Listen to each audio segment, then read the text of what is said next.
So this is a recipe for a really easy cauliflower, chickpea and spinach curry. It's cheap to make, it's vegan, it suits everybody, and you can spice it up to whatever your taste is. And it's made using the step-by-step curry guide, which you can find at the Stay Home and Cook Challenge on our page on our website, which I'll show you in a second.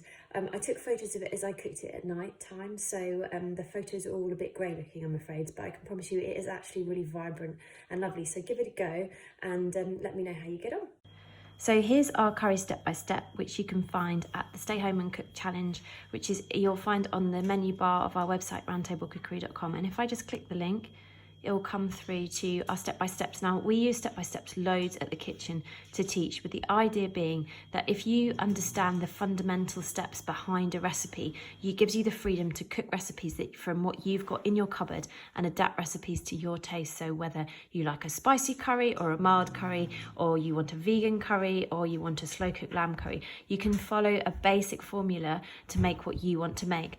So this is by no means an authentic Indian dish. It's a store-cupboard curry made with what you've got to hand, and there are 10 steps, I think. Let's have a look. 8 steps in all for you to work through, which I work through in the recipe video you're about to see. And we also have at the bottom a couple of recipes to try. So there's a quick and easy store cupboard chicken curry, and then you'll also find this cauliflower and chickpea curry that I've made in the video. So have a look on the website, have a look through, and then you can learn how to adapt this curry recipe to how you would like it to be.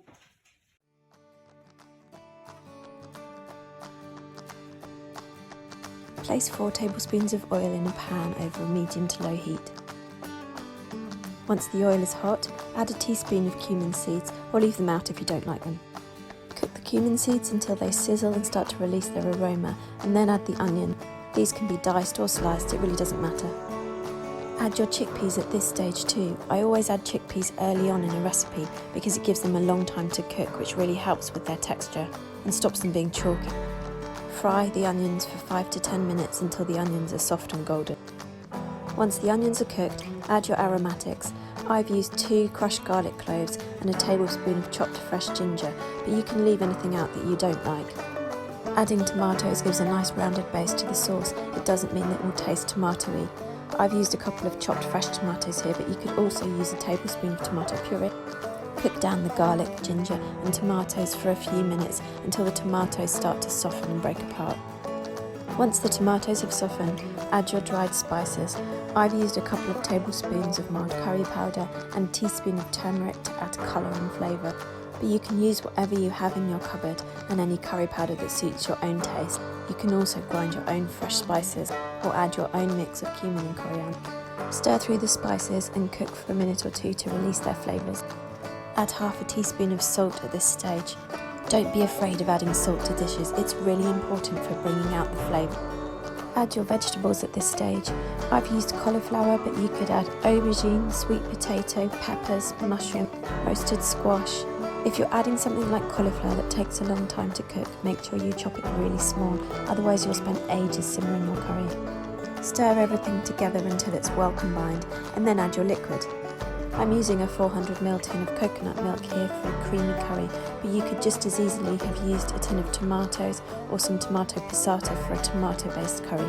If you're adding tomatoes, just remember to add a teaspoon of sugar to balance out the acidity in the tomatoes. Don't add too much liquid at the start. I keep 200ml of water or stock nearby so that I can top up the sauce if I need to, but the vegetables only need to be just covered so that they cook. Adding loads of liquid at the start means you then have to worry about reducing your curry sauce. Simmer the curry for 20 to 30 minutes until the vegetables are cooked and the sauce is reduced.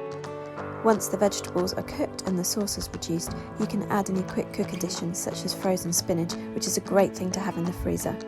Adjust your seasoning at this stage with some salt. You can use some aromatics such as garam masala and also freshness with a squeeze of lime.